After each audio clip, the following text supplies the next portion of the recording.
All right, Eliana, thank you for sending me the footage. This is so important. All right, so most importantly, all right, one of the first things that everyone is being told is to have the feet at a certain height. Now, here's the reason why we're going to change that. Straps over the toe, knuckles, that everyone says that. The issue is that creates a shallow femur compression. Shallow femur compression, great forward body angle. The issue we have is that when the feet are this low, we don't have enough leg power compression because the feet are too low. And when you fully extend the legs, okay, when you fully extend the legs, your horizontal length is restricted by how low your feet are.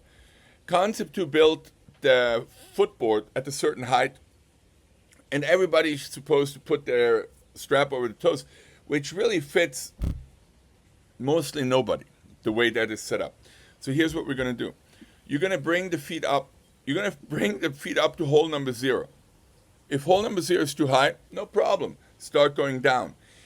But the thing that you're going to notice immediately is that you're going to have more power at the compression, okay? So you're going to have a set of knees that's a little higher, that creates a steeper femur compression, which then matches the forward body angle. And then instead of having the hip back here, you're going to have the hip here. That's more leg compression. And then as you then extend the leg drive, right? As you extend the leg drive like this, the feet will be higher, and then you have a longer horizontal range with the legs. And that's important because it's power equal to the force you apply to the handle times the distance over time. If you increase the distance, power goes up proportionally. So you bring the feet up, you're going to feel more turnaround power, more length, and you're going to see immediately you're going to see the splits improve just with the feet higher. Now, we need to make sure that when you're about to drive the stroke, okay, they've told you not to overcompress the shins. I get it, but when the feet are this low, you now are rowing 3/4 slide. You could have a much greater leg compression.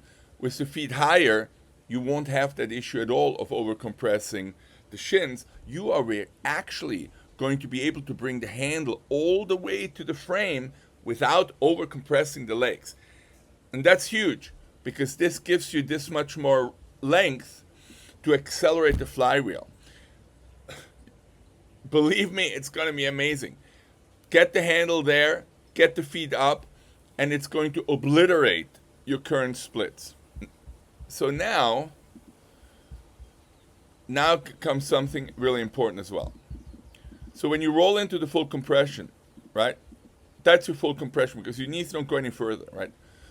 When the legs are fully compressed, you need to have the chain lined up with the arms, okay? Because right now, your arm is at this level, and the arm is like the radius of a circle with the center C here, and the arc creates this, okay? If you line up the chain with your shoulder joint, right? And this is the tangent point right here. That's a tangent point of the radius of the handle, and this is the radius of the arm, right? This is the furthest you can reach. So don't start the handle low, because when you start the handle low, you end up rowing the blade in, right? You end up rowing the blade in because the handle moves up this way. And that's a longer distance than the distance traveled linearly when you have it at the right handle height at the catch. So what is the right handle height at the catch for you, right? Do you see how the chain rises as you drive, right? So you're right here, chain rises, it's going to rise again. There it is. This is where you put the sticker. You put the sticker here. On the recovery, you raise the handle to this spot. Raising the handle to stern means the blade goes down to bow. And that's how you're going to move the boat faster. So handle rises. As you raise the arm like this, you're getting closer to the cage, and your stroke is longer. Does that make sense? Okay.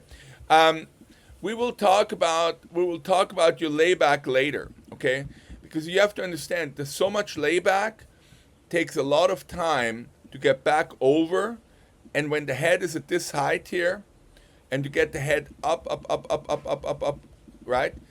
To get it up, that's a lot of effort.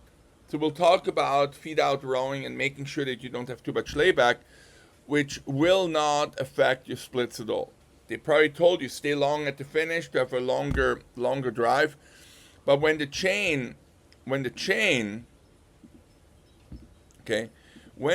starts getting soft, right? Right? Do you see how the chain is getting soft here? If we were to take a straight line from here to the handle, right?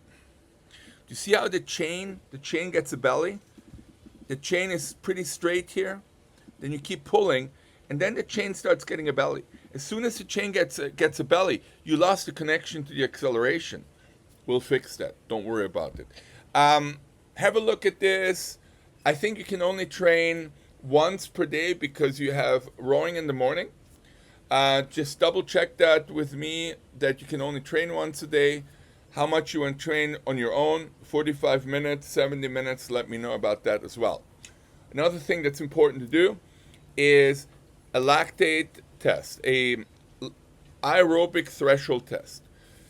If you remind me where you live, because there's a human performance lab in many different places, and if they could run the lactate test on you, that would be really good, because then you won't overtrain. Okay. That's it for now. Give this a go. Tell me about your training availability. I'm going to send you some videos about technique, and I'm going to send you a couple an URL where you can book a couple sessions with me. Sounds good? All right. I salute your mom and dad. I think Vanessa, Robert, and Eliana. What a pleasure. Okay. Bye, Eliana. Bye.